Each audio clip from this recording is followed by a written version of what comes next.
Hi friends, welcome to Bookish Bliss, our virtual book club. Every week we will dig into a section of chapters in our favorite books. Let's get started. Hello everyone. Welcome to episode 33 of Bookish Bliss. We are back from our break and ready to dive right into our next book. And you guessed it, we have a lot to discuss today. Yes, this week we are covering chapters 1 through 8 of Fourth Wing by Rebecca Yarros. There will be no spoilers beyond the cover chapters, so you don't have to read the whole book to listen. You just have to be caught up on the chapters we're covering.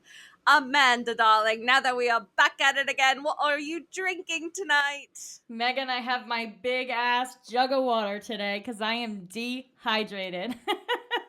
Oh, shoot. I started my workout this week again, and my muscles are very sore. They need the water. So, Yes. what are you yes. drinking tonight? Well, I also have a splitting headache from this week, so I am also drinking water. Yay for water! Yay! I love how we're drinking it out of these cups too, not just a glass of I water. know. This is the best cup. I love No, it. I It's a know. brewmate, and yours is a Stanley, but it's okay. I know. Obsessed with my Stanley. I do Well, love the color. It's cute. it's so cute. It's so me. I love this one though because look, this is not an ad, folks. We wish. You can literally seal it. No Well, spill. That's why I'm not going to do that because we have enough problems with my microphone and we don't need me pouring water onto it. No, we do not.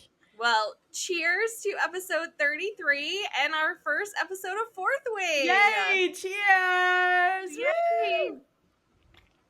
I am so fucking excited to talk about this book again and to reread it. I know. It's fun to reread, right? I've literally never done it before, so it's crazy what you pick up on. Yeah, that's what I'm saying. It's like you think you know everything and that you've remembered everything, and then you're reading it again and you're like, wait, what? Yeah. What? Like, what?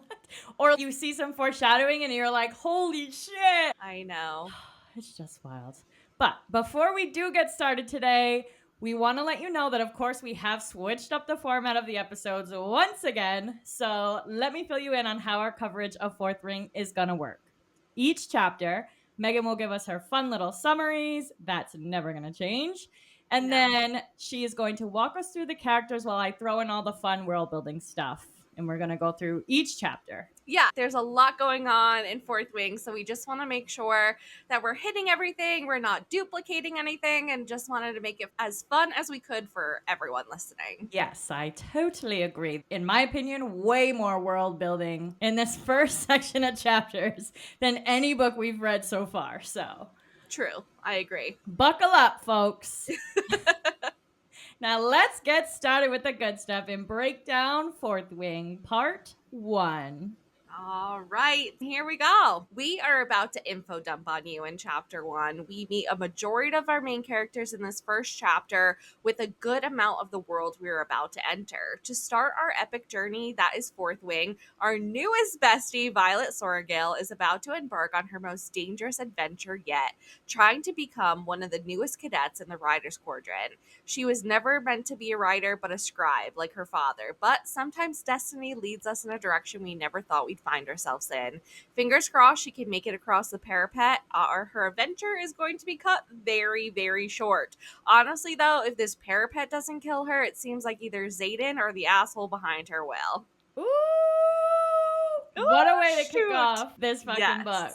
Yeah, it's a nice and exciting chapter. You're like, ooh, I wonder what's going to happen, but you're being info dumped on the whole time. Yes, 100%. So at the beginning of every chapter, we have this little epigraph that basically leads us into what we're going to be reading about. So instead of the notable lines, I'm going to be reading the epigraph for every single chapter. So for chapter 1, we have a dragon without a rider is a tragedy. A rider without their dragon is dead.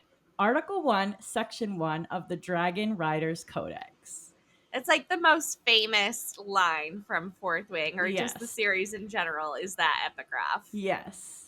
But isn't it wild now that we're kind of moving into like the chapter in itself that we meet a good majority of our main characters in this first chapter, which is not like any other book we've read or I've really read in general. Yeah, Rebecca wasted no time in introducing all of the main guys. Most of them. Most of them. Yeah. Like a good amount of them. At least for this book. Yes, exactly. We're going to start off with Jasenia Nelwart. She is a curator of the Scribe Quadrant at Basgiath War College, and the text we are reading was transcribed by Jasenia from Navarian into the modern language, which opens up a whole can of words of what does that mean? Yeah. And also just looking at this again for the millionth time, from Navarian into the modern language. So what is the modern language and how far ahead are we in time? So everything we're about to read has already happened in the past. Mm-hmm. And it's hard to like keep that idea going forward because you're so in the moment when you're reading it. It's literally like a giant flashback, this whole book. But yeah, it's kind of cool, you know, to I know. jump into theory land about that. But we'll wait a couple episodes before we do that. Yeah, and of course, we're not going to be diving into any theories of going on with any new books coming out or even into the next book after this. We're sticking strictly to the chapters we're reading. Exactly. So let's jump into Basgiath War College. Today is conscription day. Thousands of 20-year-olds enter their quadrants for service to Navarre at Basgiath War College. Some are volunteers and some are sent as punishment, but most are conscripted from all 6 provinces. It is the deadliest day for students entering the Riders Quadrant. There's a line out the door. Not all of them are conscripted. Like some of them want to be there. Some of them want to volunteer for the Riders Quadrant and to become a rider. So it's just kind of wild to see how many people are lining up to see if they make it in. Like, I know. That's just so crazy to me. Make it in alive, literally. Like you either make it or you die. There's no alternative. Oh my gosh. Remember when I sent you that TikTok where it was like this guy's like, where is the PTA for these children? Like, what? This is normal? I know. The confidence these 20-year-olds, 20 years old, have to have. Yeah. I had no confidence when I was 20. None. Especially not like live or die kind of confidence. So good for them. Yeah, I mean, I think I'm okay with the balance beam, but I don't know if I'm that confident to enter the Riders Quadrant. I'll be a scribe. Yeah.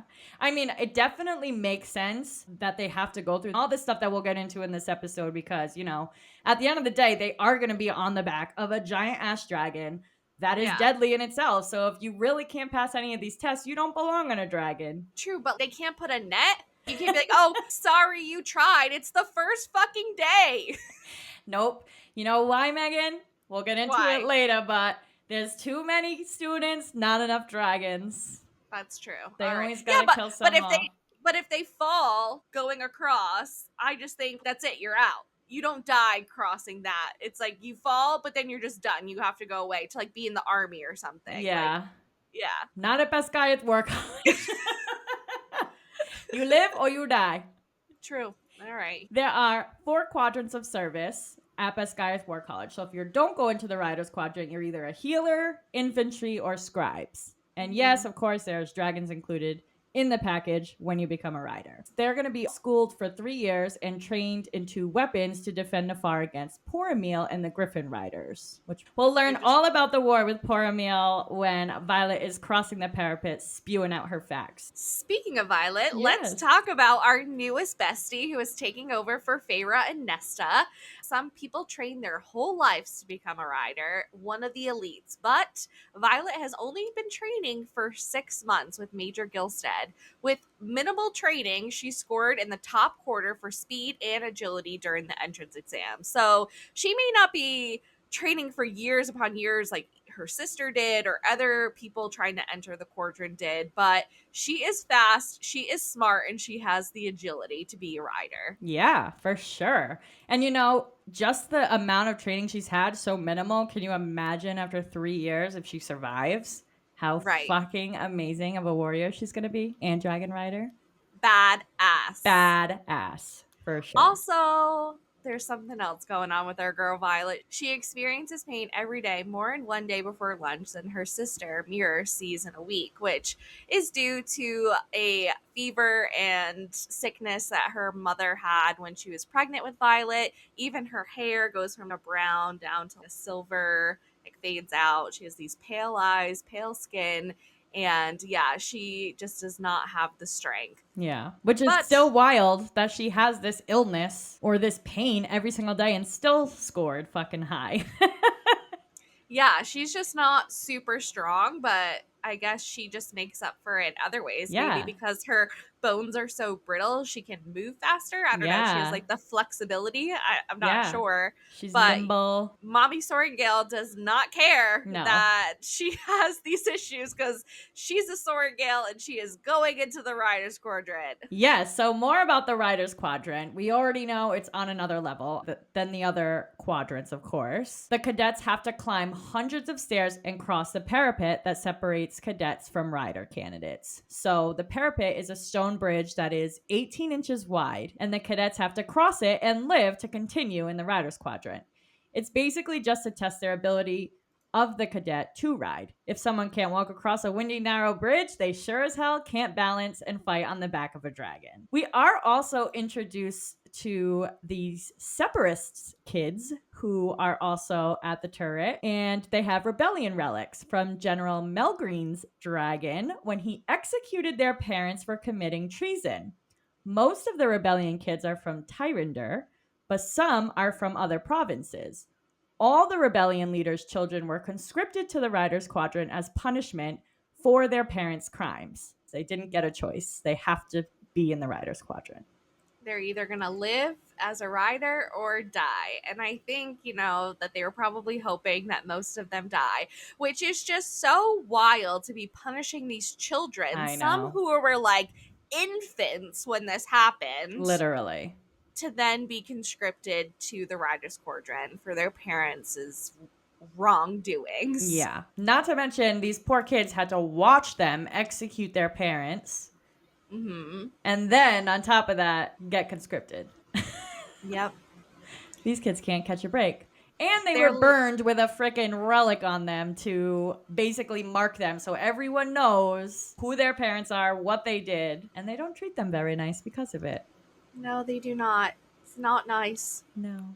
But it does make us as readers very uneasy of them when we're starting this book because we don't really know where their alliances are or what's going to happen.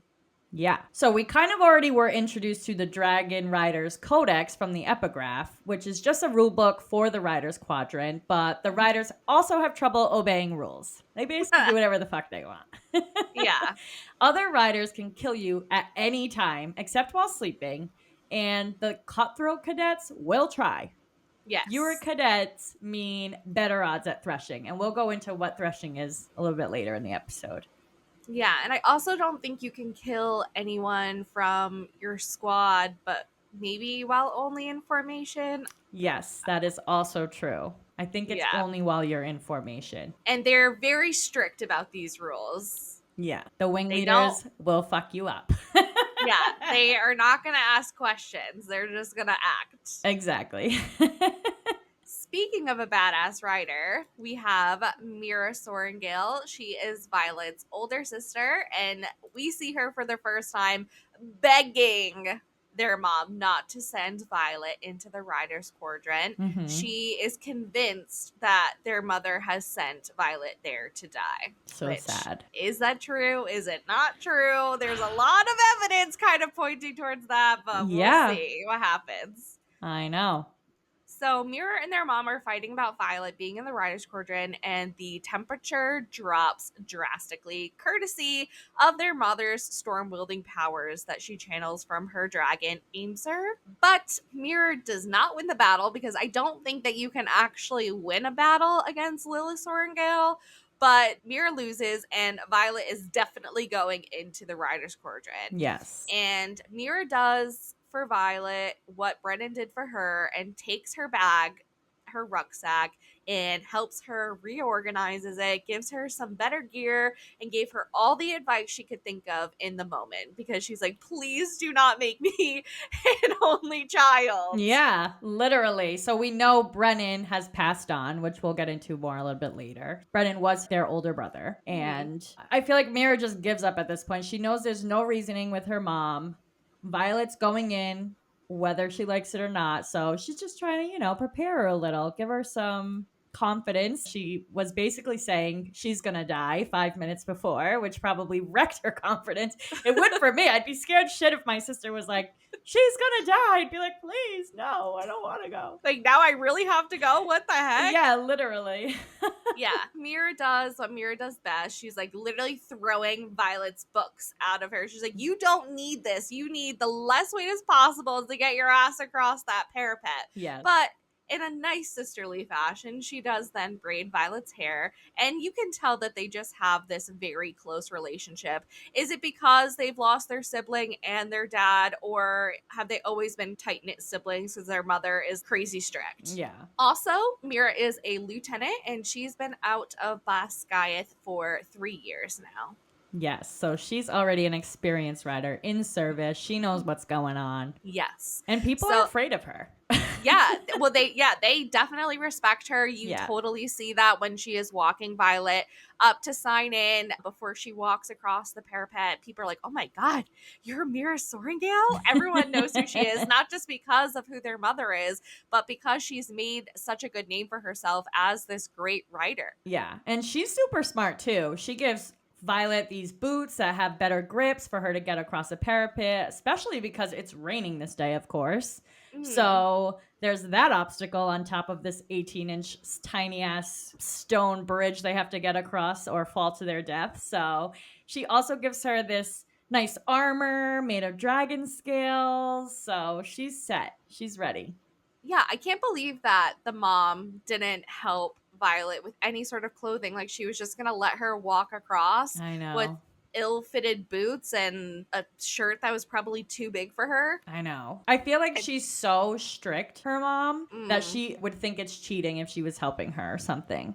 Yeah, you're probably right. Yeah. That's true. Speaking of the mom, she is the commanding general at Basgiath War College, and she, like we've said, ordered Violet to go to the Rider Squadron, even though Violet has basically spent her entire life training to be a scribe with their father. And it kind of just doesn't seem like they have the best relationship overall, because when she tells Violet that they won't be communicating for 3 years because she is her far superior officer, Violet does not seem concerned at all, because I don't think they're really talking all that much now. Or she's acknowledging her at all. Yeah. Except saying, no daughter of mine is not going to be a rider. Yeah, exactly what you just said too about not even helping her or preparing her with gear or anything. That shows you right there how close they are. I mean, I'm sure she loves her daughter because she's a mom. I don't think she just hates her kids, but at the same time, what does she like better, her kids or being the general? I don't know. I don't know. And Mira gives Violet her last pieces of advice is to find Dane the second she gets across the parapet. He is in his second year, and he and Violet were best friends growing up, literally side by side, as his dad worked very closely with her mother. But she also has always wondered if they were meant to be, if there was something more to their friendship than just friendship. But she hasn't seen him in a full year since he's been in the Riders Squadron. So this will be the first time they're laying eyes on each other in over 365 days. Wow. Yeah, so when you're a first year in Basgiath in the Rider Squadron, you're actually not allowed to communicate with anyone outside of your quadrant, pretty much. Yes. Next, we have Xaden Ryerson. So Mira also tells her, she's like, find Dane, but stay the hell away from Xaden. He is a third leader and will kill her the second he finds out who Violet is. His father was the great betrayer, and he was the leader of the rebellion. Xaden has now risen to the rank of wing leader in his 3rd year, and he has sworn allegiance to Navarre, but that won't stop him from killing Violet, which is just wild. Uh-oh. And the first time Xaden and Violet meet is right before she crosses the parapet. He tells her that her mother captured his father and oversaw his execution, Fen Ryerson. And Violet tells him that they are even because his dad killed her older brother, Brennan. Yes, so that's the history there between Xaden and her, and really all the rebellion kids and Violet.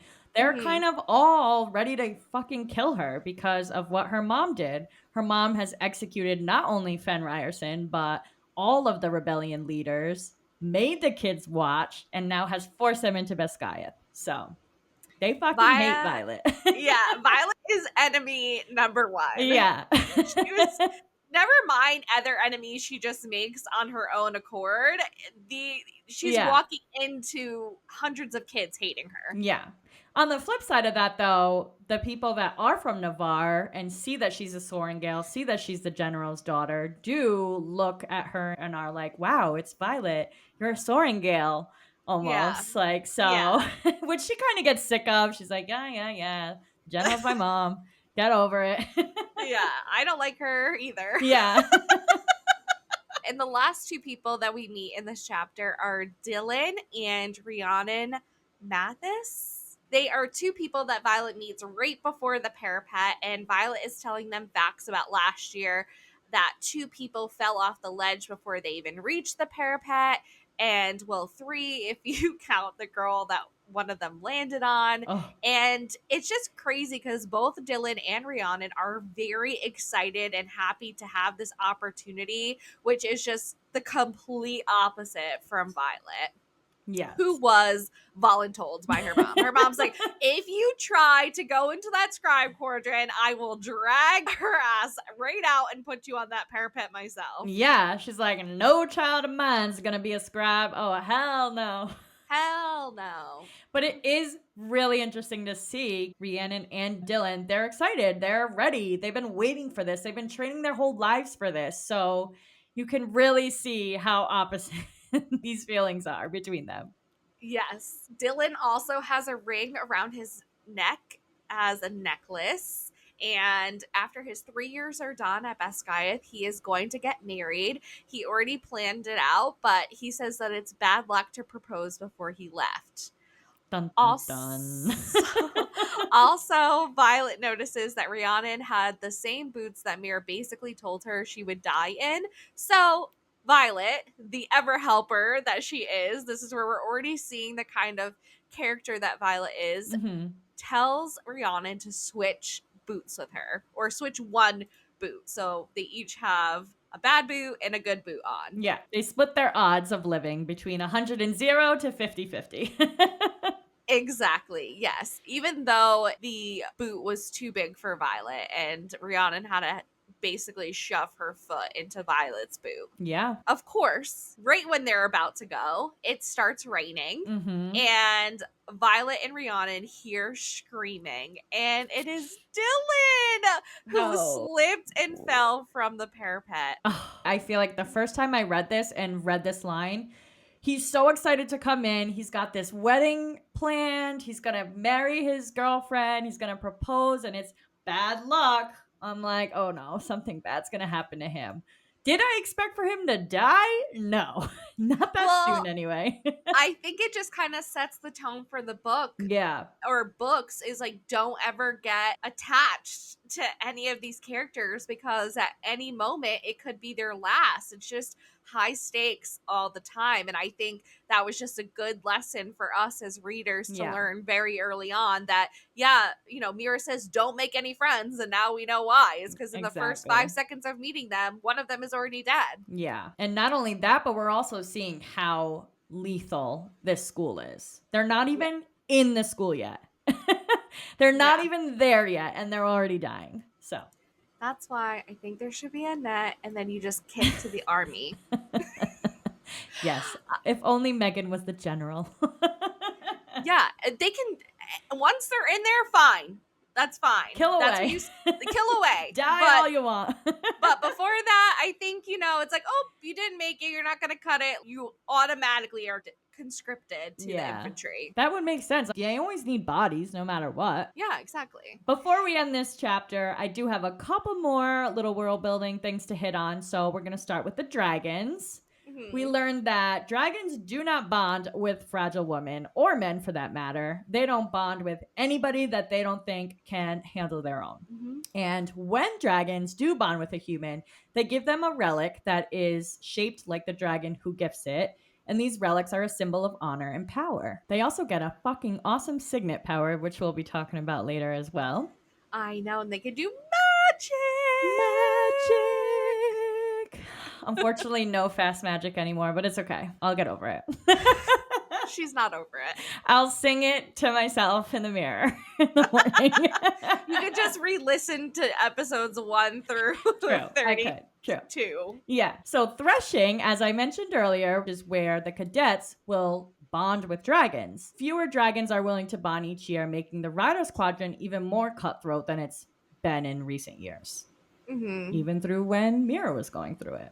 Yeah. We also get this mention of this folklore book that Violet's father gave her back when he was alive. And it warns against the lure of magic and dark-wielding Venin and their two-legged dragons, wyverns. Mira says to Violet, just don't try to channel power without being bonded to a dragon, and red-eyed monsters won't hide under your bed waiting to snatch you away to join their dark army. Which is just like a bedtime story you tell your children of like, don't do this, or the Venin are gonna come and get you.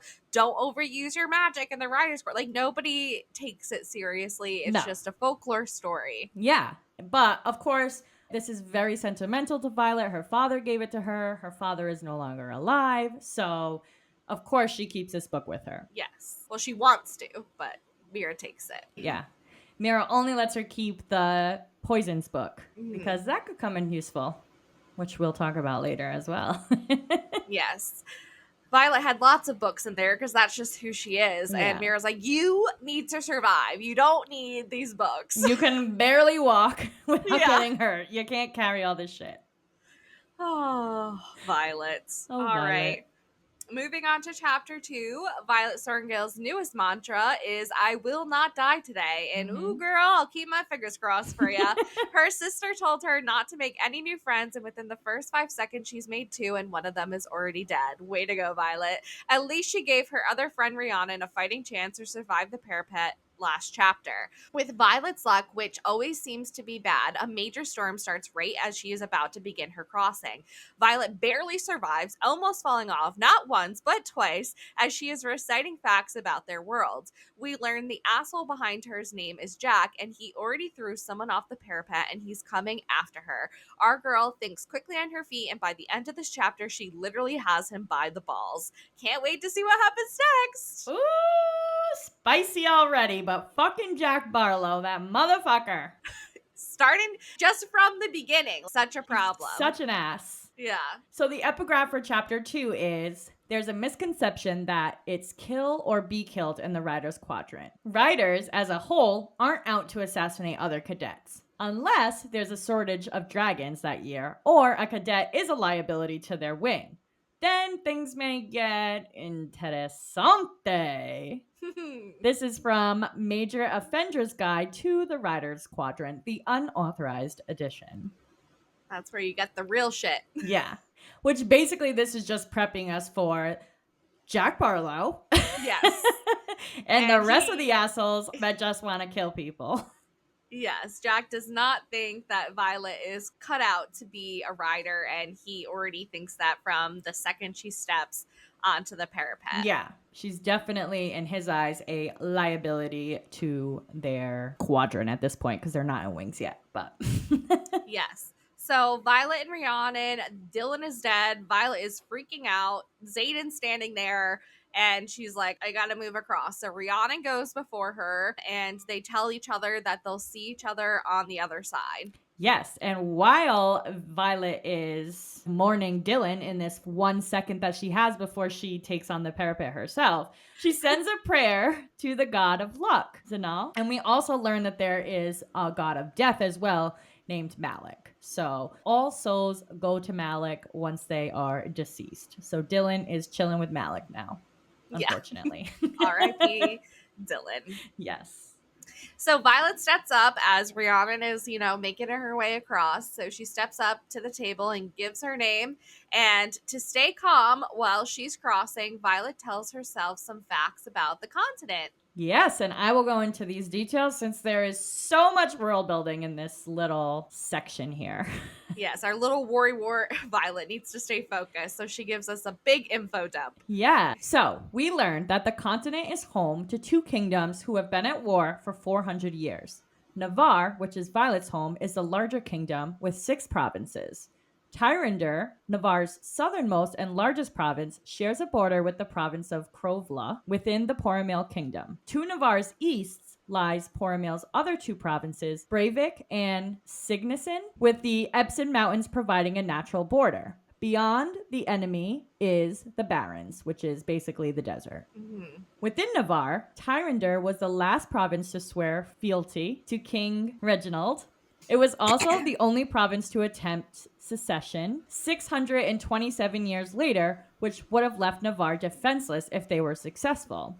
Mm-hmm. The kingdom of Poromil mainly consists of arable plains and marshlands and is known for exceptional textiles, endless fields of grain, and unique crystalline gems capable of amplifying minor magics. Navarre's mountainous region offers an abundance of ore, hardy timber from their eastern provinces, and limitless deer and elk. The trade agreement of Resin is an arrangement between Poromil and Navarre to exchange meat and lumber from Navarre for the cloth and agriculture from Poromil 4 times a year at the Athbine outpost on the border of Krovla and Tyrinder. Tyrinder encompasses the southwest of the continent, made up of hostile mountainous terrain bordered by the Emerald Sea to the west and the Arctic Ocean to the south.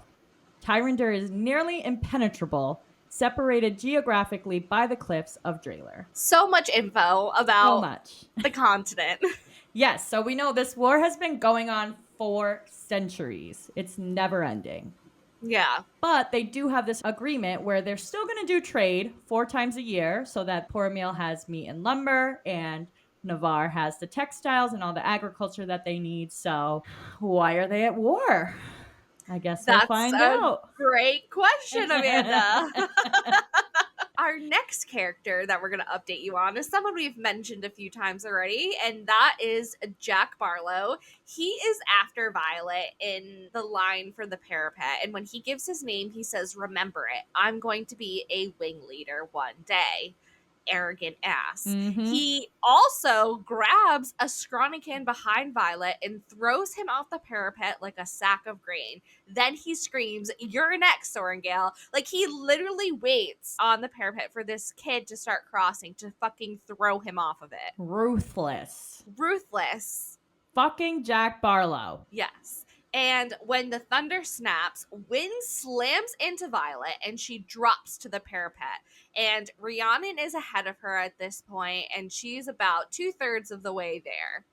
Of course, she slips again because of the wind and falls and slams on her knee hard. But she tells herself, "I will not die today." Thankfully, Jack Barlow doesn't catch her. He misses her by like a hair, like this much, but basically tells her she won't be safe in there. But she made it across the parapet, and so did Rhiannon.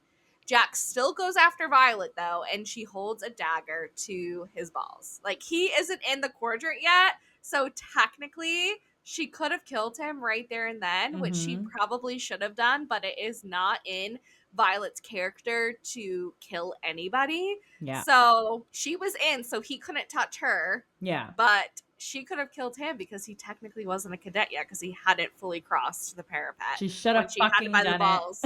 She should have stabbed him and threw him off. Yeah, literally. But here is where we learn another little piece of the Dragon Riders Codex that we kind of mentioned earlier, but I'll give the full definition here. Violet says it is unlawful for a rider to harm another while in a quadrant formation or in the supervisory presence of a superior ranking cadet, as it will diminish the efficiency of the wing. So Yes. if there's any superior ranking cadet around, they can't kill each other. So basically in front of a wing leader or maybe even a section leader. Yeah, so basically because she was in the quadrant and there was superiors taking the names of people who made it across, Jack wouldn't be able to kill her if he stepped into the Riders Quadrant then. But because he technically wasn't a cadet yet because he hadn't come across the parapet, Violet could have killed him, and that was a mistake. Yeah.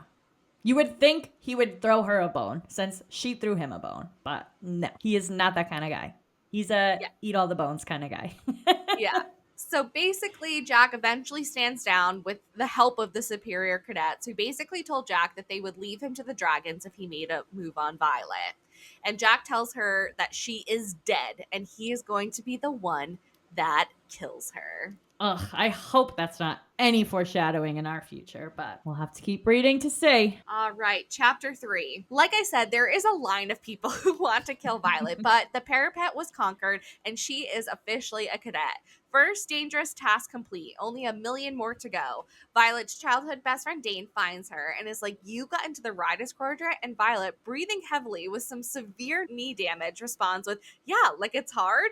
Dane is not pleased and wants her to escape to the scribes, but Mommy Dearest will drag her ass back, so for now she has to stay. At least she gets to be in her bestie squad, and her newest friend Rhiannon will be with her too. Xanon does a switcheroo, so Violet is now in his wing, and the dragons come and look at this year's newest cadets. Well, not all of them, but some of them. Some cadets try to run for their lives and die trying, and then no one is feeling all that invincible anymore. Dun, dun, dun! Fucking wild. So, our epigraph for this chapter has to do with some dragons here. Blue dragons descend from the extraordinary Gormphalius line. Known for their formidable size, they are the most ruthless, especially in the case of the rare blue daggertail, whose knife-like spikes at the tip of their tail can disembowel an enemy with one flick. This is from Colonel Kaori's Field Guide to Dragonkind. So Violet made it, and so did Rhiannon, and she's thinking if Jack wants to kill her, he's gonna have to get in line and right behind Xanon. And while she's wrapping her knee, we learn that she wraps it so that it will stay in place. She is skilled on how to keep herself intact with all the injuries that she's had over the years because of her condition. Mhm. Her muscles are weak and her ligaments don't work for shit either. Oh, And while she is listening to Panchak's speech, she is thinking, maybe I can do more than just survive. So after she wraps her knee, kind of has this like standoff with Dane about why she's there, and they get into formation. Panchak is giving them a speech, basically just says like, survive, good luck. Yeah. But Violet is hoping that she can do more than just survive while she's there. yeah. Which is great. We want you to do more than just survive, Violet. Yes. We want you to succeed. Succeed, exceptionally. Violet. But someone who does not want Violet to succeed or be in the Riders Quadrant is her supposed best friend, Dane Atos. Mhm. And he is pissed to see Violet, but gets defensive when Rhiannon is checking up on her, thinking that she wasn't being genuine. Is always just like quick to be like, oh my God. Yeah. Like, Violet- fuck everyone around you. You don't even belong here. Everyone's out to get you. Trust no one. Yes, this is just the beginning of Dane. Yeah. Violet gets sick after everything that happened on the parapet, and he tells her no one can see her like this. It will make her look weak. Violet has known Dane since they were 5 and 6, and Dane's father, like I said earlier, is her mother's most trusted advisor. Dane was there for her when Mir left for the Riders Quadrant and when Brennan died, so they have a long, long history with each other. Yeah. Dane tells Rhiannon to go tell the redhead with the role that they are both in his squad. If she asks questions, she can tell her that she owes him for saving her ass at Threshing last year. And this is when we find out that Dane is a squad leader, which is Yes. exciting for Violet. It is the highest ranking that a second year can get as well. Yes. Dane takes Violet to her room to get her knee wrapped, and he says it's nice to see her face, but he is not happy to see her there. Like, he says this over and over again throughout these first 8 chapters. Yeah. He Literally. tries to give her some privacy to undress, but she flirts with him instead. She even Ooh. says she can do quite a few things with her tongue he would be impressed with. Violet! Okay, Violet. She survives the parapet and she's like, yeah, you want to see what my tongue can do? Yeah, she's like, let's get it on. I haven't seen you in a year and I think I like you. Yeah. Dane, though, tells her that they have to get back out there, and he didn't mean his room. He meant out of the Rider's Quadrant and through the Healer's Quadrant to the Scribes. But Violet tells him that her mother won't allow it. Mhm. She will leave there a rider or a name on a stone. Even Mirror couldn't talk the mommy out of it. We learn during the scene with Violet and Dane that Dane has powers now since he is a second year and he has bonded with a dragon. So all riders can actually not only perform their signet power, but can also perform lesser magics once their dragons officially bonded. Which is so cool. Yeah, and Mira also tells her while she's giving her all this advice that if she's going to hook up with people, it should be only first years. And she's kind of shooting her shot with a second year already, so Our girl does not listen to nobody. no, she does what she wants. Exactly. Then we meet a girl named Tara, and Rhiannon introduces Violet to her. And she is a woman from the Moraine province to the north along the coast of the Emerald Sea. And she has this air of confidence that Violet relates to Mira.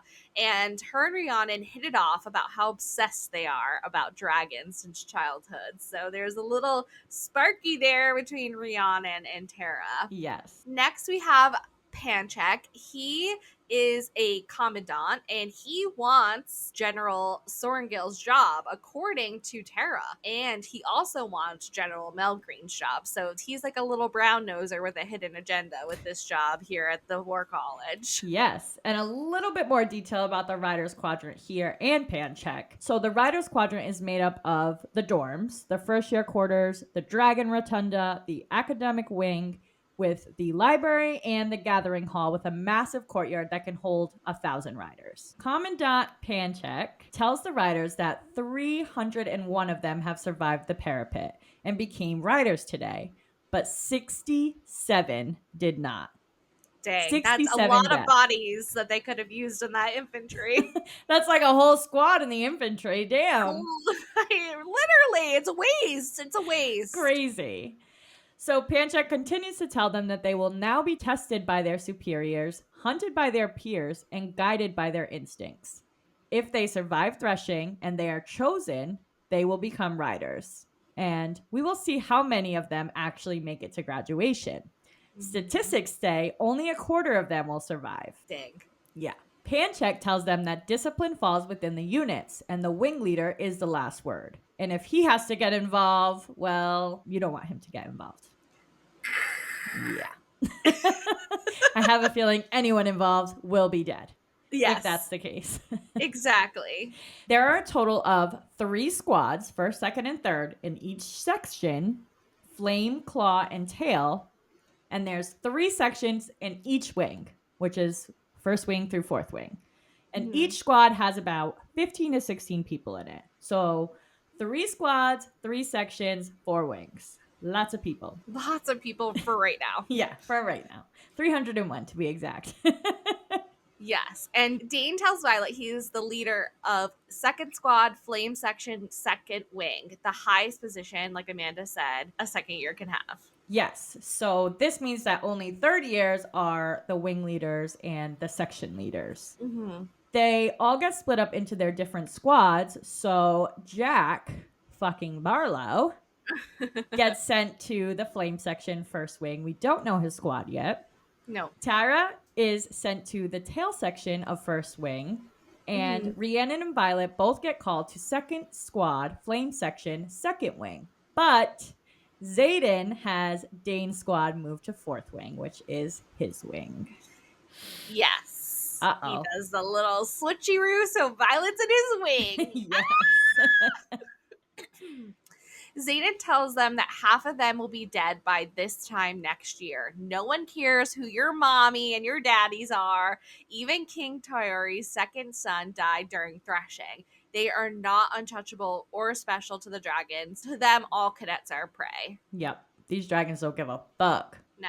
We get a little bit more into the world building here with the dragons and the signets. We learn that General Melgreen's dragon gives him the signet ability to see the outcome of a battle before it happens. Comes in handy when you're in charge. That is true. That's probably why he's in charge. Yeah.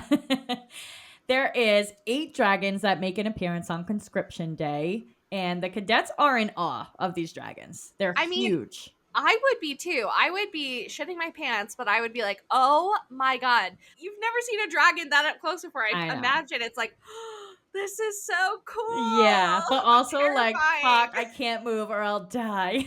Literally. So the breeds of dragon go by the color that they are and their tail. So Violet is trying to see the tail on the ones that show up. That's how close they are and how huge they are, that she literally cannot see the back of them. But 3 of these dragons are shades of red, 2 are shades of green. There's 1 brown, 1 orange, and navy blue. So far we have 5 colors. We have no idea what the tails are yet, although we did get mention of a blue dagger tail in the epigraph. Yes. A cadet bolted for the door, which we mentioned a little bit earlier, scared shit of the dragons, and one of the red ones roasts him by sending a blaze of fire in his direction. And another has died of the same fate, which totals 70 dead on Conscription Day. Yes. One starts running when they see the dragon. So then after that guy gets roasted, some others start running. Like, that's not even smart. Like, no shit. At that point, you deserve to die. Because, like, you think saw you're what going to happened. outrun a dragon? Yeah. You literally saw what happened. The dragon didn't even move. He just blew fire at him. Yeah. Idiots. So, what is the deal with the dragons and the humans at all? What is this partnership even? And we actually learn that the dragons need the humans to develop signet powers to weave the wards to protect the Veil, which is the dragon's home, from the griffins. And the Veil is in Navarre. So the wards also protect Beskaya. There's this partnership, unspoken. They need each other, even though they don't always communicate with each other, because we learn that dragons only speak to who they bond with and nobody else besides the other dragons. Still a lot of mystery with the dragons, but we know a dragon without a rider is a tragedy, and a rider without their dragon is dead. So once bonded, a human cannot live without their dragon. But the dragons can live on after their bonded human passes. Sucks to be a human in that case. It's really actually wild when you think about the relationships that they have with the dragons and this unwanted partnership. Yeah. I think especially on the dragon side, like I really feel like if they, if they didn't have to have humans to keep the wards in the Veil safe, they would be like, fuck you guys. Oh, 110%. Yeah.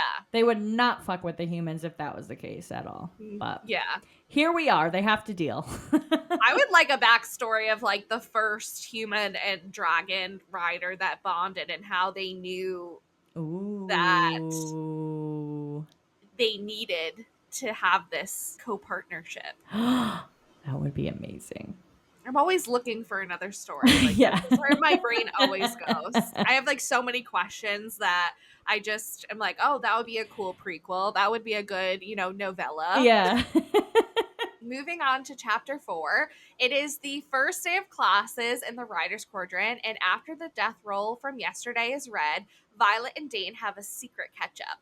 We see that Dane is the biggest worrywart and will do everything within the codex to keep Violet safe, which is the key word. Anything within the codex. Yeah. It was obnoxious already in chapter 3, and I'm not ready to see him continue to be insufferable throughout the rest of this book with the way things are going. Our childhood besties are caught by their wing leader, and Violet hightails it to class and away from Xaden before she has a chance to find out if he really is going to kill her. Ooh. Interesting every time I see Xaden's name pop up on the page. Dane is such a rule follower. Yeah. Like, in his bones, morally straight line. Nothing else. No gray. Very, very black and white. Very black and white. Yes. So the epigraph is, The sparring ring is where riders are made or broken. After all, no respectable dragon would choose a rider who cannot defend themselves, and no respectable cadet would allow such a threat to the wing to continue training. This is from Major Offender's Guide to the Rider's Quadrant, the unauthorized edition, which I Just think is so interesting. They say no respectable cadet would allow such a threat to the wing. What are they supposed to do? Kill themselves? It's not like they can bow out. yeah, they can't just leave. Yeah. And they might think that they're cut out for it. It's like so subjective of what someone thinks is acceptable or not. Yeah. Well, we'll get into more of the sparring into the next chapter, but had to mention the epigraph here. Yes. So we start off this chapter with Captain Fitzgibbons, and he is the person, the lucky individual who gets to read out the death roll every morning when they're in formation. Yay! Oh, tough job. What a great job. It's a long roll this morning after that fucking first day. Exactly. Violet, though, now has a single 4-pointed star on her collarbone, which is the mark of a first year, and a 4th wing patch on her shoulder. Her armored corset is in regulation, but she fits right in with the hundreds of modified uniforms. So that's really interesting that so many people come into this quadrant with modified uniforms, but that's like not against the codex. Yeah. They definitely break the rules, but also they're sticklers in other aspects, so it's just weird. Yeah. Whatever advantage you can get, basically. Exactly, yeah. She does tell us, the reader, that she is not excited about the sparring gym, but knows that she will need to work hard so that she can complete the gauntlet in a few months. And she is a pro at wrapping her knee and braiding her hair all before anyone wakes up. And she is used to waking up earlier than everyone else because she has kept scribe hours for years. The hair on the back of her neck stands up and a chill runs down her spine in Xaden's presence. Interesting. Yes. So, a little bit more about the Rider's Quadrant. Private rooms are like flight leathers. You don't get one until you survive threshing. So all of these cadets are in one common room where they sleep in bunks. It's kind of like the army, almost. Yeah, you don't. They are at a war college. You have to earn your room. Like you have to earn everything else in this place. Exactly. We also learn in this chapter that if you don't bond during threshing, you have to repeat your first year again. Dane is telling Violet basically that this place will cut away the bullshit and the niceties from a person and leave you whoever you are at your core. And they want it that way, to sever the bonds you held prior and be loyal just to your wing and your squad members. It is actually one of the reasons that first years cannot communicate with friends and family outside of the wings. We know that even though some of the cadets don't take the codex seriously, it is sacred to the wing leaders. They are the rule followers. Xaden sees Dane and Violet and interrupts their conversation, though, and Violet, being the little smarty pants that she is, knows that a wing leader cannot hurt a section leader without cause and calling a quorum of wing leaders. This is in Article 4 of Section 3 of the Codex. Yeah, but that doesn't apply to her. Doesn't apply to her, so Dane's like, Violet, run for your life. Get out of here. And she books it. Yeah. So Violet also mentions the Gauntlet, which is a terrifying vertical obstacle course that cadets will have to master in about 2 months. If they complete the final gauntlet, they will walk through a canyon that leads to the flight field for presentation, where the dragons willing to bond will get their first look at the remaining cadets, besides the 8 on conscription day. Mm-hmm. And then 2 days after that, threshing will occur, where these dragons will either bond with these motherfuckers or they'll have to repeat another year. Speaking of someone who is repeating another year, we meet Sawyer, who's a part of their squad, and he is repeating his first year as he did not bond with the dragon last year during threshing, and he is going to show them to their classes and make sure they get there and stay alive on this first day. We also meet Riddick, who is a part of their squad, and they describe him as a smart ass. Yep. And he also has floppy, dark brown hair, brown skin, and he is also on the shorter side, which I didn't realize this until rereading it, that he was on the shorter side. Yeah, because that's actually not good for him when it comes to a dragon. You need those long-ass legs to latch on and hold on tight. Yeah, but he does seem pretty strong. Yeah. So Yeah. Rhiannon, an update on our girl, is such a girl's girl and offers to grab Violet's stuff for class when Violet goes for her secret meeting with Dane. Dane, speaking of Dane, is now pretending to be indifferent towards Violet, so no one will know that they know each other. And we see him in action for the first time as a squad leader, and he is very stern, but he does communicate pretty well. Yeah. He expects them all to be alive when they each arrive at the sparring gym later today. He uses a bird call to call a secret meeting with Violet. He's been doing this, I guess, since they were little. Yep. And he is obsessive about making sure that Violet is okay and that she wasn't injured during the night. He also wants Violet to cut her hair and informs her that Xaden did in fact change them to his wing to have Violet under his supervision because he wants to kill her. Dane also touches Violet's cheek during this interaction and rubs her cheek in a smoothing motion. Dane also tells Violet about lesser magic and what he can do and what his signet is, and we will go over that in the world building section. And then just to wrap up, our final character that gets mentioned or we see in this chapter is Xaden himself, and he is just thoroughly unimpressed with both Dane and Violet and how they have done a shitty job at keeping where their affections lie as a secret. Yeah. They wanted to be under the radar, but they completely blew it on day 2. Yeah. He's like, you guys are so bad at this. Yeah. I'm unimpressed. Awful. Awful. All right, Awful so job. more info about dragons and signets here. We learned that Xaden's dragon, Sigale, is the blue dagger tail that was in the epigraph earlier, in chapter 2, I believe it was. Mhm. She is ruthless, and the other dragons stand clear of her. Do not get in her fucking way. She is a boss. Yes. A boss babe. Dane's dragon, Kath, is a red sword tail, and he is a nasty piece of work when he gets riled up as well. All these fucking dragons are ruthless, let's be honest, but Yeah, Dane has a scar from Kath yeah.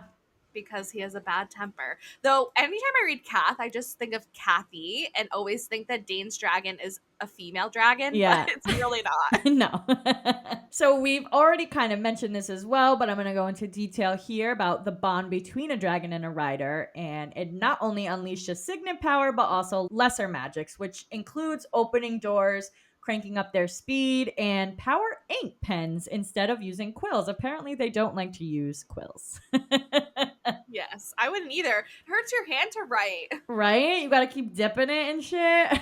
Yeah, no thanks. So the signet power is the unique ability that stands out, which is the strongest skill that results in the unique bond between dragons and riders. The Mhm. most common signets are fire wielding, ice wielding, and water wielding. But there are some signet powers that make a rider extraordinary. Like Violet's mom, General Sorengale, she has the power of storms, which we mentioned earlier. And General Melgreens, who has the power to see the outcome of battles. We learn here that Dane can read a person's recent memories by touching them. He specifically mentions their temples, but we're not sure if it is actually his temples or just any part of their body. And since he does have to touch the person to get the information out of them, he's technically not a security risk. But his signet is not common knowledge. He believes the leaders will use him for intelligence, and Dane wears a sigil patch that indicates his signet is classified. So even though it's classified, he tells Violet, but I don't think anybody else knows. Which is interesting that he does that because he is such a rule follower that it's like interesting that he does tell Violet what his signet is. Yeah. It's also just interesting that they wear a patch notifying the world that their signet is classified. Yeah. I mean, if someone asked, you could just be like, it's classified. Like, Yeah. not advertise it on your body. I know. It's basically saying, like, he's a strong motherfucker or he has a cool ass power. Yeah. Which- Yeah, it makes you a target. Yeah. I think. Exactly. I agree. I just think it's interesting that he says, like, I have to touch the temple. Like, I just think that is. Yeah. Like, I don't know. It's. does it have to be the temple exactly? But we'll see, I guess. Yeah. We'll see what happens with that Dane Atos. Fucking Atos. Dane. All right, chapter 5. It is our first look at what Battle Brief class will look like. All 3 years and squads have this class together and they get updates from the real world. This class brought us a recent attack with Griffin Riders and watching the first years bicker with each other. We also had our first day of sparring and Violet got her ass kicked and a broken arm, all on her very first day of being a cadet in the Riders Quadrant. This chapter severely lacked Zayden Ryerson. We just see him for 0.2 seconds in Battle Brief. Absolutely not. Bring on the next chapter. Yeah, he needs to come back. Yeah. I think even at the first point of reading this book, I was like so enthralled with Zayden. I was like, oh, I wonder, who Zayden will be to her, who Dane will be to her. But, I love a dark, mysterious man. So Yeah. immediately from page 1, I was like, yep. Yeah. Morley Gray. Yep. I know, and I think we're supposed to, in this section, see that maybe Dane will be the love interest, but I think Violet kind of gets really annoyed about all the times he tries to get her out of the quadrant. Like, she's like, bro, it's enough. I'm fucking staying whether you like it or not, so shut the fuck up. So I'm like, I don't know how well this romance is going to work out. Yeah, I think over the first couple of chapters, you see Violet be, like, hopeful that there's something there between her and Dane, but then he continues to just, like, disappoint her. Even though she's always verbalizing her disappointment. Exactly. But then you have this, like, dark, sexy, like, mysterious character, which she says he's so gorgeous, like, when he's first described in chapter 1. So, of course, you're like, what's going on here? Even though she's deathly afraid of him right now because, makes it even better. They have that history where the parents are fucking killing people and the brother's dead and the dad's dead and shit's going crazy. I need therapy. Yeah. You do, Megan.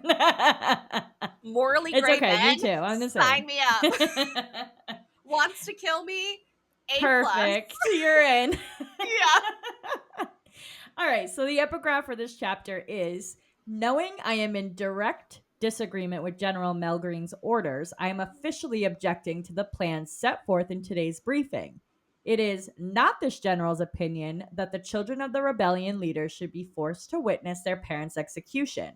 No child should watch their parents put to death. This is from the Tyrish Rebellion, an official brief for King Tari by General Lilith Soaringale. So it was actually not in her favor, not her decision to have the children watch their parents be executed. And nobody knows that. We just learned this, you know, because of this epigraph. But of course, she's never going to go against orders or step out of line. And so she's just following what is ultimately decided. But it's kind of nice here to see that Violet's mom isn't this evil person that we kind of see her as of.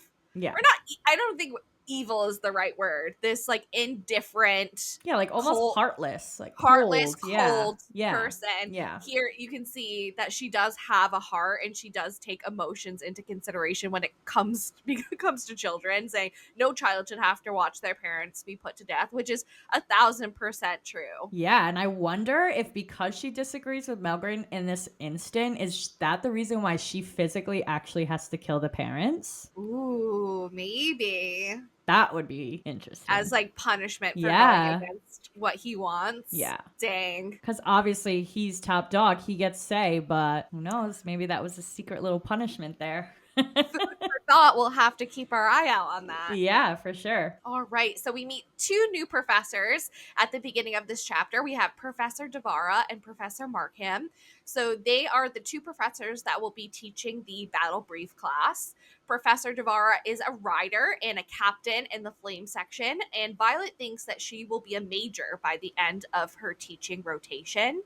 Professor Markham is a scribe who is severely disappointed to see Violet in the Writer's Quadrant. She was supposed to be his star pupil before he retires, I think is said. And he will be bringing them information from the fields, basically, what the front lines are seeing. And they both seem pretty wary about talking about the faltering wards and why and how often it keeps happening. Yeah. It is understandable that they don't tell them everything because, got to be confidential, but they do learn that they're faltering more and more these days. But a little bit more about Battle Brief. Every cadet has to take this Battle Brief class together. Even the wing leaders are there. Mm-hmm. They needed to understand the politics of the enemies, the strategies of defending the outpost from constant attack, and have a thorough knowledge of battles, both recent and current. And if they can't grasp these basic topics, then they have no business on the back of a dragon.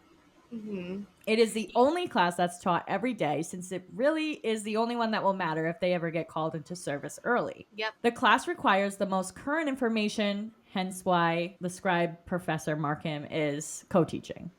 Yeah, it's not all about being strong and having agility and being fast as a rider. You have to be intelligent as well. Yeah, and up to date on what's going on outside of the war college, because even though they're in college for 3 years, the war's still going on. Things are changing literally every day. Yes. Violet mentions that third years have been called into service early before, and she's actually pretty fearful that after this battle brief, which we'll get into what the details in a second, that maybe even second and first years could be called early too. So the first topic that they cover in Battle Brief is the Eastern Wing was attacked near the village of what I believe is pronounced Shakir by a drift of Bravi griffins and riders. Some information is classified for security purposes, but the wards faltered in the Espin Mountains. This allowed the drift to enter Navarre and for their riders to channel and wield. The Epsom Mountains are the highest territory in Navarre, making it the least likely spot for a griffin to attack. They're half lion, half eagle, and can't really handle the altitude, and yet the wards are faltering there. Interesting. Dragons and their riders are superior to griffins in both lesser and signet powers, which is good news for our Navarrians here. Yes. Violet assumes the dragons knew the wards were breaking somehow, and Professor Markham confirms that one of the dragons sensed the wards faltering and they flew, which saved a lot of casualties and destruction of the village from happening by doing so. Xaden thinks that they want something, and we don't know what it is that they want.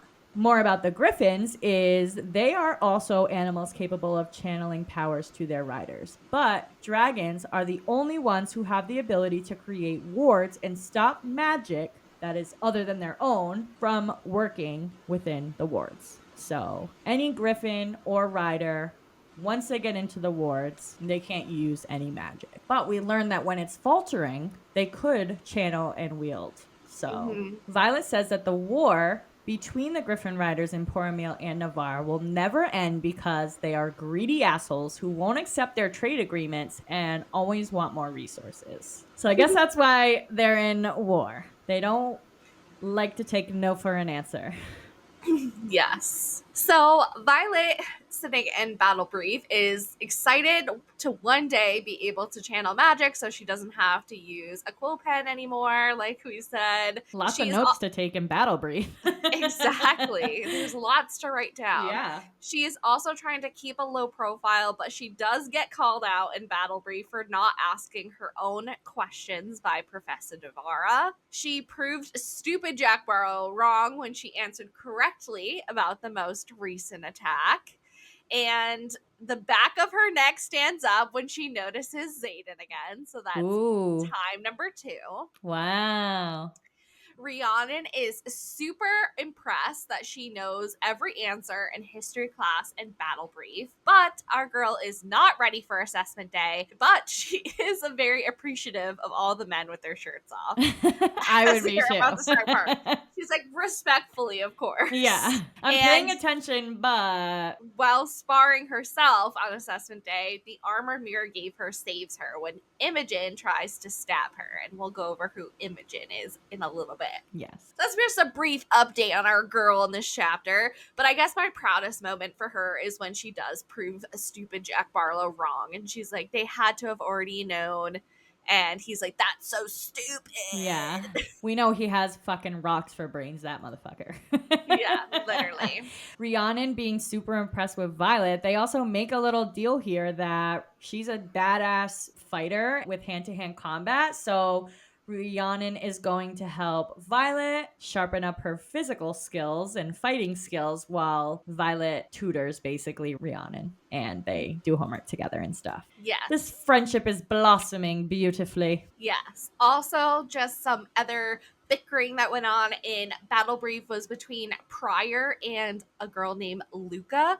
Prior is described to be not very decisive, and he can't even decide if he wants to ask a question or not in Battle Brief. And Luca is described as a mean girl in their wing, and she is also described as catty and having long brown hair, and Violet envies her confidence but hates her attitude. Yeah. So fourth wing, Flame section, second squad, which is Violet's squad, is up for sparring in this chapter. Professor Amaretto is teaching, and he reminds everyone that they are just assessing today, so no blades, which scares the shit out of me for sparring, but here we go. This is the fourth professor that Violet has met, and she finds him to be the most intimidating. Yeah. Also, while sparring, Jack Barlow murders another person during assessment day like a fucking psychopath. He is literally a psycho. He's like, what? I didn't know his neck was that weak. Yeah. So dumb. And like Amanda said earlier, Rhiannon and Violet are going to have this I'll help you, you help me situation, because she is genuinely shocked that Violet is not good at hand-to-hand combat because she is a Sorengale. Yeah. But Violet is very impressed with Rhiannon's hand-to-hand combat skills and says that she is fast and has a lethal punch, and she compares her to Mira. She wins her first sparring match against Tynan, and who was another first year. So during assessment day, Rhiannon even kicks ass. She's like, I'm taking no names and nobody's gonna touch me. Yeah, this partnership is like the best of both worlds. We got the physical combat skills and we have the brains, so they're gonna go far, I think, together. Match made in heaven. Yes. Friendship made in heaven. Literally. Zayden, who we see for 2.2 in Battle Brief, has an impressive question in class that Professor Devara seems to be really proud of, which is very interesting, and I wanted to make note of that because we know how the other, students with rebellion relics are looked at and looked down upon. So I thought that it was interesting to note that Violet notes that Professor Devara looks proud of Zayden with that question. Yeah. So during sparring, we have Riddick and Orly. They are sparring partners on assessment day, and Violet says that they are evenly sized and that Riddick is on the smaller side, but Orly is compared to having the same build as Mira. Another Mira comparison. So this is like the third person that Mira's been referenced to. Like first it was Tara, then Rhiannon, then Orly. So it's like, I don't know if she just doesn't know other people or she just misses her sister, but this is like the third time she's compared someone to Mira. Yeah. I think it also tells us too, because we know that she's already a lieutenant and she's a good warrior. So I think the comparison is made so that we can see that these other first years actually can handle their own. For sure. Orly is also a legacy on her father's side. And Riddick knocks out Orly's tooth, and that ends their match. Yep. Professor Amaretto's like, we don't need to be losing teeth on assessment day. So Dane, of course, is having a panic attack and is very anxious for Violet to be getting into the sparring ring. He tells Riddick, though, while him and Orly are sparring, that holding punches in the training ring does their partner a disservice for when they're out in the real world. So there's him being a good squad leader. Yeah. And he literally has a panic attack when Imogen breaks Violet's arm. Yeah. And speaking of Imogen, she is described as having pink hair and has a rebellion relic. She is out to get Violet because her mother is dead because of Mommy Sorengale. Mm-hmm.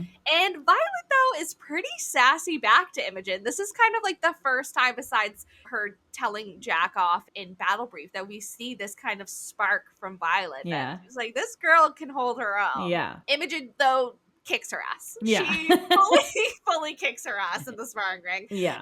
And Violet does not want to yield, which is so crazy. As her arm is literally breaking, she won't yield until Professor Amaretto stops it. Imogen does kind of cheat a couple times. She uses her powers and she uses a dagger on Violet, which you were not supposed to be using on assessment day. Yeah. But thankfully, she has the armor on that Mira gave her. But Violet, like I said, does not yield until her arm snaps. Yeah. And I love that Dane is choosing to follow the rules now and says, you cannot use your powers. Yeah. She's like, I don't give a fuck. This is Sorengale and I'm getting her. Yeah, this is my first opportunity to put my hands on this bitch. And so it's so interesting that they had a second year go up against Violet on assessment day. Yeah. Well, it's really weird. I think maybe there could be two ways to this, because we know, which I'll get into a little bit later, because we learn about the Book of Redden in the next chapter or the next couple of chapters before our section ends today, we learn about that. And in that, he does mention that they know who the challenge is going to involve, who you're going to go up against a week in advance. So they're trying to weed out the weak here. So either they think that she's very weak and want her to be weeded out, or is it because she's a Sorengale and they think she's super strong and can handle a second year? So Yeah, could that's really true. go both ways. Very true, Amanda. Very Yeah. true. Yeah. Okay, chapter 6. Our girl is in pain and her shoulder is most definitely broken. Dane literally growls at everyone in their way as he takes Violet to the healer's quadrant. Dane tries to prevent the healers from healing Violet so that she will no longer be able to be a rider and go to the scribe's quadrant, but thankfully none of them are listening to him. Violet gets a hit of pain medication and has some painful mending, but she finally makes it back to the rider's quadrant, and Rhiannon is super thankful to see her. Our gals are going to stick together and kick some ass. Yes, and I cannot believe we're already at chapter 6 and Dane is still trying to get her out of the fucking rider's quadrant. He doesn't stop ever. Come on, Dane, get over it. Like, what do you think this is doing to her confidence, you as her best friend since you were 5 years old? Mm-hmm. Like, give it up already. Give it up. He's not. No. He's still have a long way to go. I know. So the epigraph for this chapter is, it is my opinion that of all the signet powers riders provide, mending is the most precious. But we cannot allow ourselves to become complacent when in the company of such a signet, for menders are rare and the wounded are not. This is from Major Frederick's Modern Guide for Healers. So what I think this is telling us is, yeah, we can mend you, but don't fucking overwork them because they're very rare and we need them to survive. And clearly they can burn out by healing too many people. So Exactly. yeah. So our girl is in the healer's quadrant and her shoulder is most definitely broken. Mhm. She gets pretty high drinking some pain medication and she wants Nolan to mend her, who is the mender, only this one time, so she doesn't look weak. And she, at the end of this chapter, gets the Book of Brennan, and now she knows how she is going to survive the challenges and really the quadrant. Yes. So mending, we know, is exceptionally rare among the riders, and they have the power to fix, to restore, or to return anything to its original state, from ripped clothes to pulverized bridges, including broken human bones. It does hurt like hell to get mended, and the aching doesn't disappear right away. It actually lasts for a few weeks, depending on how bad the injury is. It's so wild, though, that they can mend like structures and not I just know. people. Yeah. And literally anything can be restored to its original state. Mm-hmm. Wild. Yep. And as we know, Dane lost his shit in front of everyone in the sparring rings, carrying Violet to the healer's quadrant. Violet says now everyone will know that he cares for her. And he says, well, I do care for you. At this point, he's like, I don't care. And he wants her to stay injured, to heal slower so that she goes to the scribe quadrant. Of course. Winifred, who is a healer, they do not have magic, but she has been by Violet's side for years, helping her heal. And she tried to talk to Violet's mom out of making Violet go to the rider's quadrant, but Lilith did not listen. Literally everybody tried to talk her out of it that is in her life. And Dane thinks that he's going to get her into the scribe quadrant without Lilith Sorengale finding out and not dragging her daughter back. Literally. And that's just going to make Violet look worse at that point. Yeah, like she doesn't want to be there. She'll look even weaker Exactly. to her wing. Yeah. And that she gets to get away with things because of who she is. Yeah, which Like, will make them hate her more. Like, he fully just, like, doesn't think things through. No. He's very one-track mind. Like, save Violet, get her out of here. Yeah, like, not thinking about what the consequences of that would even look like. Exactly. So Nolan, he is a mender, which is magical, like we've said. He has been mending Violet for the past 5 years, and he is not pleased with Dane. He doesn't think he's doing a very good job at being Violet's squad leader. He also is appalled that this injury happened on assessment day. He's like, assessment day? What is going on down there now? So it seems like the Rider's Quadrant is very, very different from when, he went through it. Yeah, I mean, back then, well, we don't know about back then when Nolan was in the War College, but we do know that as of recently, there are less dragons willing to bond. So it does make the Riders Quadrant more cutthroat. They only have so many dragons. So if they have more cadets than dragons, then you got to kill them to get the dragon's attention. It makes everyone antsy. Yeah. And he also tells Violet that he will always mend her. Aww. We love Nolan. And at the end of this chapter, Rhiannon is super happy that Violet is alive and makes it back to the Riders Quadrant. She says that she will help Violet train and they are going to kick some ass together. So they're just solidified their girl gang bond. Yes. And just a couple of world building facts for this chapter. We learn that they actually burn all the belongings of the dead. So it is a tradition in Navarre to burn all of one's belongings once they die. But Violet has a few things of Brennan's, which is this book of Brennan that falls onto her lap. Mm-hmm. And Rhiannon even admits to keeping things too from her deceased loved ones. So although it is tradition to burn everything, it must be hard to let go of that one or two sentimental objects. So I'm sure a lot of people break this rule. Yes. It's a loose rule. Yeah. They're all loose rules. Yeah, I feel like it has to do with something with the god. Like they want to please the god, but Malik, but I don't know. Obviously, they're not that concerned. So we learned that the Book of Brennan was something that Brennan actually gave to Mira to help her get through her 3 years at Basgiath, and now Mira is handing it down to Violet. It's full of useful tips and tricks to help her survive, mostly from Brennan, but Mira has added her 2 cents at times too. And Brennan tells them to keep it safe and keep it hidden. Yep. One hell of a bit of useful information that Brennan does tell Violet, like I mentioned a little earlier, is that the instructors pick the challenges the week before, and any cadet can request a challenge, but the instructors already assign the matches based on weeding out the weakest. He says, if you know where to look and can get out without being seen, you'll know who you're fighting and you can prepare. Yeah, great advice, Brennan. Big and bro. Now Violet's like, I know what I need to do. I know how I'm going to survive these challenges. Because she's fucking smart. She literally thinks of it instantly. Yeah, she has a renewed sense of hope. Yeah. So our second to last chapter in this episode is chapter 7.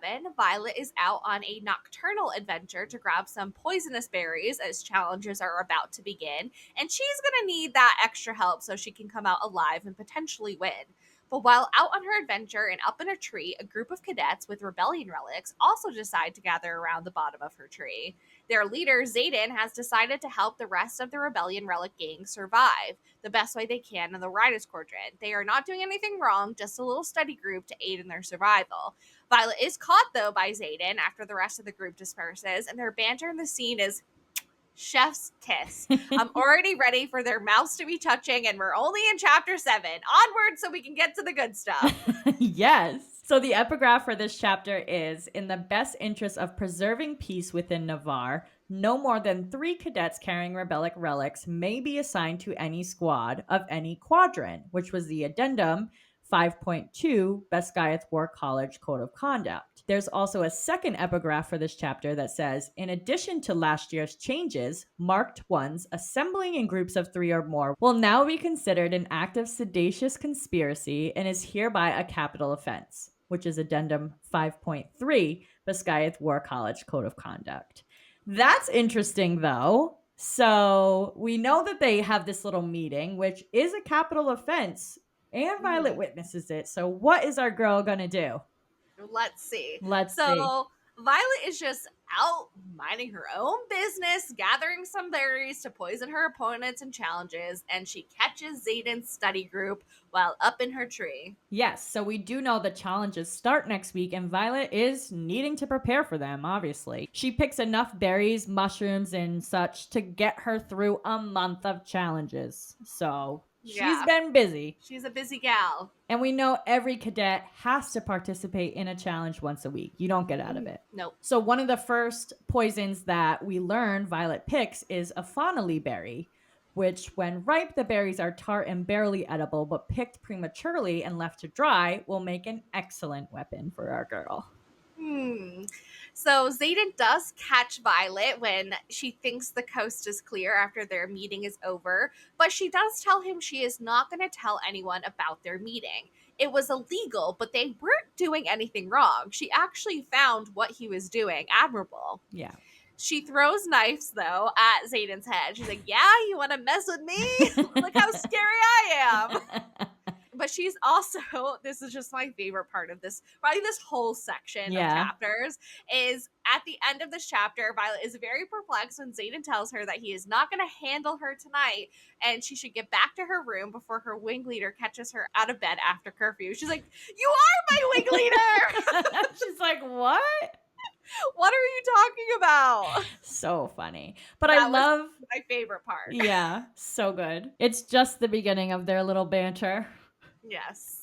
I also think it's so interesting, though. We know Violet isn't the best rule follower at this point. I mean, she's got the armor. She's doing her thing to survive, just like everybody else does in the Riders Quadrant. But it must be scary for these rebellion kids because it's an act of treason to gather more than 3. Yeah. So there can only be 2 on a squad. It must be intimidating knowing that there's 15 to 16 on each squad and only 2 can be together. I think Violet appreciates that Xaden, as a wing leader, is trying to help them as best as he can. Give them a little bit of study tips, a little bit of advice.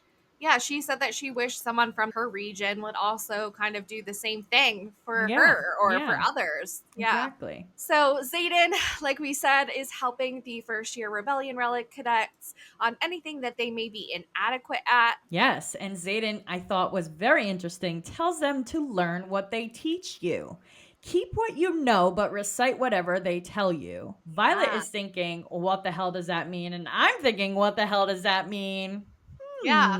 Interesting. Something we should keep in the back of our mind, I would say. Foreshadowing. Yeah, something they know that we don't, for sure. Yes. He has had this group going on for 2 years without anyone ever catching them. Yes, and remember, this is considered a capital offense, so. Yes. Just some tidbits that we find out during this little meeting is that Bodhi thinks that Xaden is the best fighter. Imogen says that Xaden is the dirtiest fighter. And Garrick says that he is the most ruthless. Ooh, can't wait to see him in action. Yes. But this group also wants to know when they get to kill Violet.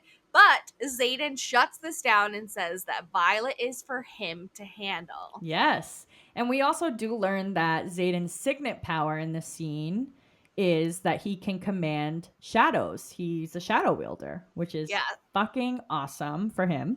Yeah, and this is where Violet realizes like how powerful he actually is. That's how he's risen to where he is today. That even though he has the rebellion relic, that he is a powerful rider with this signet and his dragon. Yeah. We also see the banter between him and Violet, and he's impressed with her knife skills and wants her to use those knives on Jack. And this is the first time he calls her a violent little thing. Yes. So I want her to use those knives on Jack as well.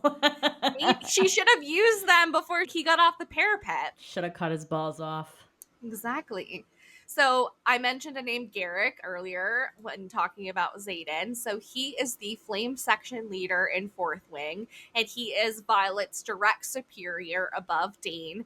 And Xaden, though, thinks that Garrick is their best fighter. Yeah, so in their wing, it goes Xaden as the wing leader, then Garrick as the flame section leader, and then Dane as the squad leader. So just so we have clarification on that ranking there.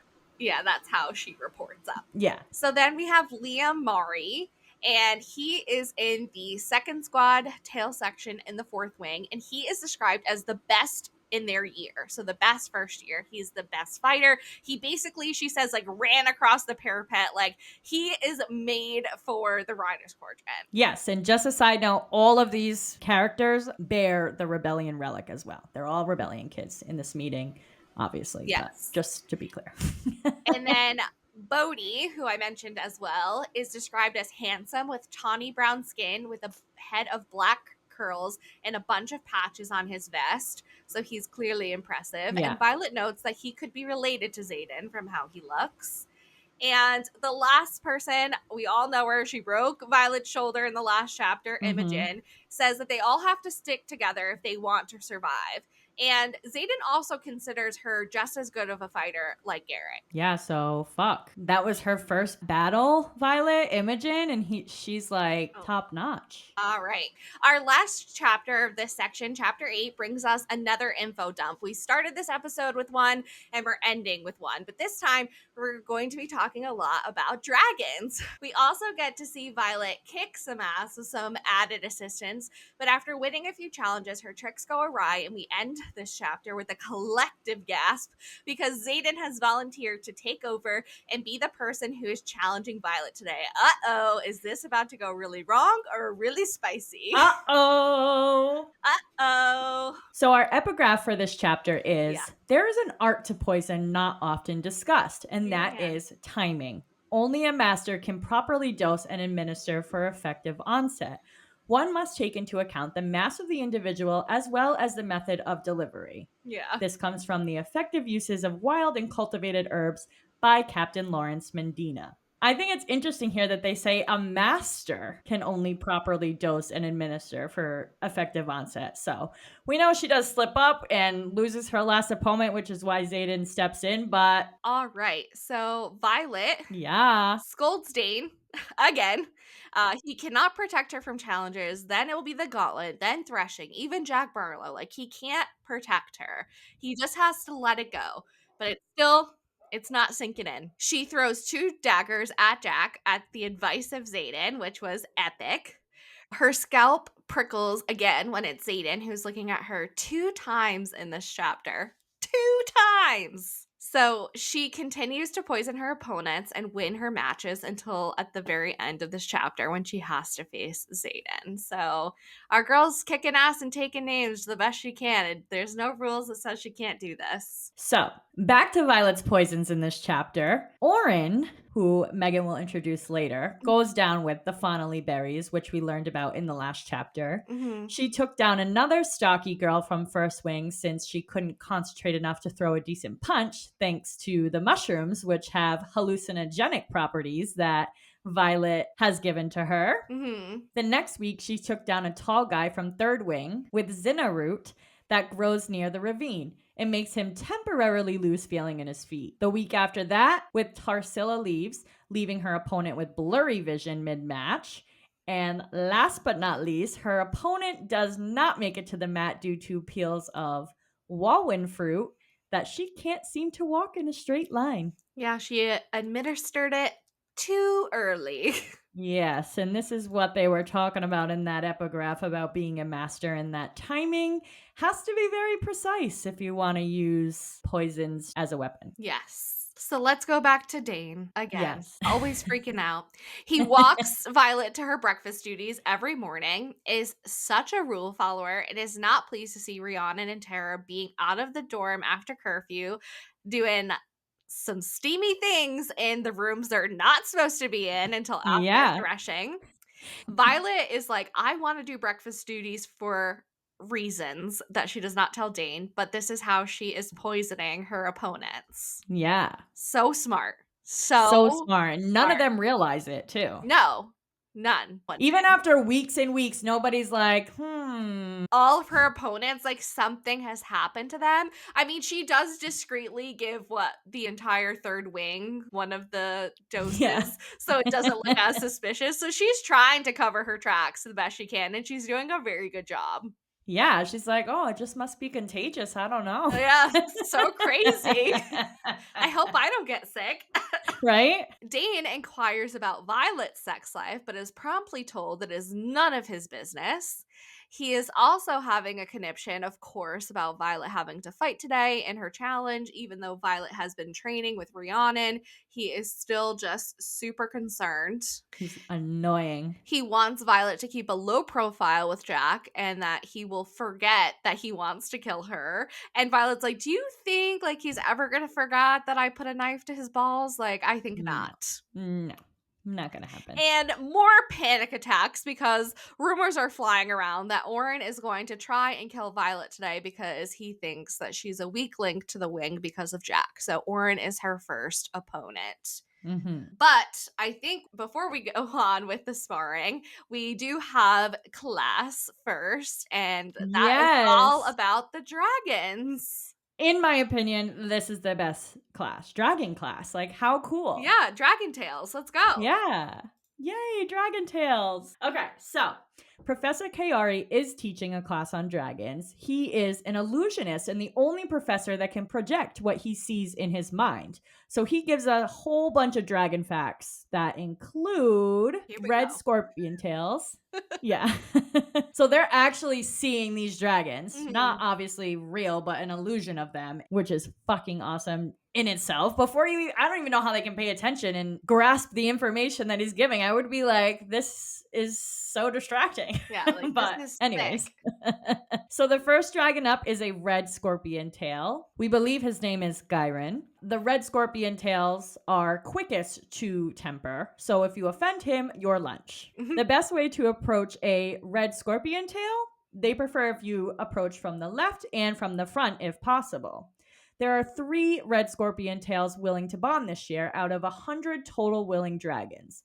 That's 37 fewer than last year. And some may change their mind come presentation depending on what they see. There are no blue dragons willing to bond this threshing, but they will see Zayden's dragon around Sigale. She's a blue dagger tail, which we learned earlier, and she's the rarest of the blues. Ruthless does not even begin to describe her, nor does she abide by what we assume the dragons consider law. She bonded the relative of one of her previous riders, which is typically forbidden, but Sigale does what she wants when she wants. Yeah. She does not give a fuck, and nobody's gonna challenge her because they'd be dust. Yes. If you see any of the blue dragons, run. There are a handful in the Espin Mountains in service where the fighting is more intense. They're all intimidating, but Sigale is definitely the most powerful of them all. The black dragon is up next, and he is huge, even bigger than Sigale. And he is a morning star tail, which is the same power as a club tail with eviscerating spikes just as well as a dagger tail. So it is the most deadly in Navarre, for sure. He is the only other black dragon other than General Melgreen's. They are the rarest, smartest, and most discerning. One hasn't been born in the last century. They are also the most cunning, and there is no outsmarting a black dragon. This one that Professor Kaori is showing them is over 100 years old, which makes him about middle-aged. And you just do not approach a black dragon. No. Coda is General Melgreen's black dragon, and he is a sword tail and the eldest of their den. So he is basically the leader of the black dragons. There are also club tails that we don't really see any dragon with a club tail yet, but it is mentioned that there is a type of tail, club tail. Fewer dragons are choosing to bond, and the riders count has remained the same. There's more attacks happening with the wards, so something isn't adding up to Violet. Yeah. Dragons only talk and give their full name to their bonded rider, so they might know what's going on, but they ain't gonna tell the humans what's going on. The question was asked in this class if the number of dragons bonding affects the wards, and Professor Kaori says that they don't know. They have never affected the wards before, but he won't lie to them and tell them that they have had more breaches recently, and the wards are faltering more often. Either they're getting weaker or their enemies are getting stronger. Dun, dun, dun. Done fucking done. So, signets, of course, are the result of a unique chemistry between the rider and the dragon, and usually say more about the rider than the dragon.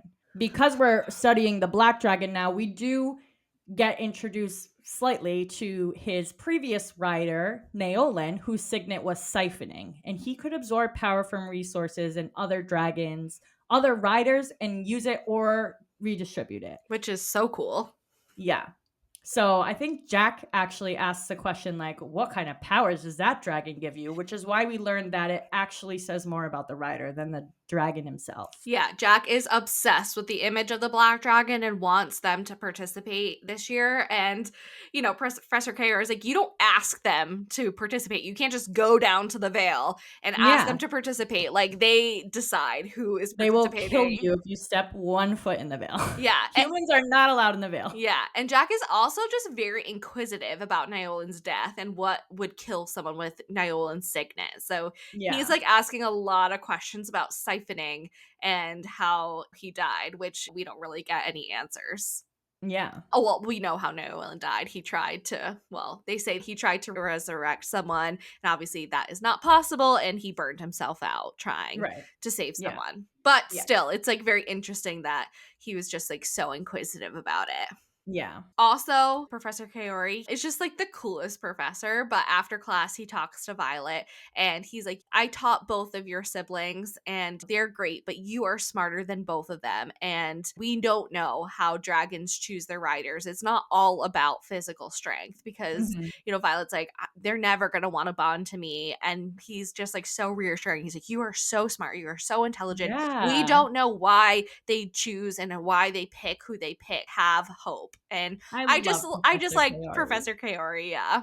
Amazing. And then just to wrap up this chapter at the challenges this week, Rhiannon, of course, wins her first fight from someone in second wing and takes one of their daggers. And she also thinks Violet is badass for throwing daggers at Jack, which Dana's like, don't encourage her. But secretly, he's probably like, yeah, get him. And then, of course, Orin is Violet's first challenge, and he wants to kill Violet, like we said earlier, because he thinks that she's a hazard to the wing. But he does lose the challenge to Violet and ends up puking everywhere because of the Fonnelly berries. And he does refuse to yield, though, and Professor Amaretto has to yield for him because he just is like, I'm not losing to fucking Violet Sorngale, this weak-ass bitch. Yeah, who's weak now, motherfucker? Yeah, and Violet, you know, is like, oh, I was just lucky. And Rihanna's like, I would take luck every day over strength. Like, what? I know. But it just goes to show you really how much smarter she is than all these people because nobody fucking catches on to her. Nope. Let's see what Xaden has to think about it, but we won't find out until next week. Fuck. Like, what the hell is he gonna do to her in the sparring ring? We'll have to see. We'll have to keep reading. Mm-hmm. So that is all we have for you today. Please let us know what you think by leaving us a review and comments on any of the platforms that you are listening/watching on or on our social media pages. This helps tremendously to get the word out and lead more listeners to find our show and tune in. Yes, don't forget to email, follow, subscribe, rate us 5 stars, and tell all your friends about us. And we hope the rest of your day is blissful. Bye! Thank you so much for listening. Join us next week where we start part 2 of Fourth Wing by Rebecca Yaros, covering chapters 9 through 17. Happy reading!